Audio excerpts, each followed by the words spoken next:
पाहूयात सांगली संदर्भामध्ये संजय राऊत यांनी नेमकं काय म्हटलं आणि त्यावरती विश्वजित कदम यांचं काय उत्तर होतं। लोकांचं फक्त एकच म्हणणं आहे, आम्हाला बदल हवा आहे सांगलीमध्ये, आणि तो बदल जर आपल्याला घडवायचा असेल तर सांगलीमध्ये एकास एक लढत व्हावी।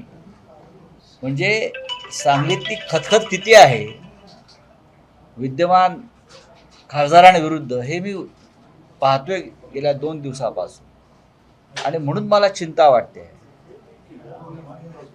की शिवसेनेच्या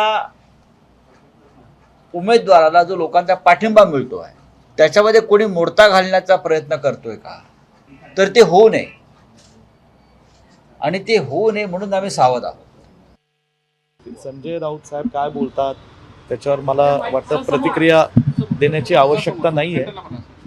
सांगली जिल्ह्याच्या इतिहास आणि भूगोल, राजकारणाचा आणि समाजकारणाचा ज्याला माहीत आहे महाराष्ट्रात, तो अनेकांना माहीत आहे। देशाच्या स्वातंत्र्यापासून जनावराला जरी सांगली जिल्ह्यात विचारलं तर जनावरांसुद्धा सांगू शकेल की हा काँग्रेस पक्षाचा या ठिकाणी एक विचारधारेचा तो जिल्हा आहे। म्हणून संजय राऊत साहेब कुठल्या अर्थाने काय म्हणतात मला त्याच्यावर टीका टिप्पणी करण्याची आवश्यकता वाटत नाही।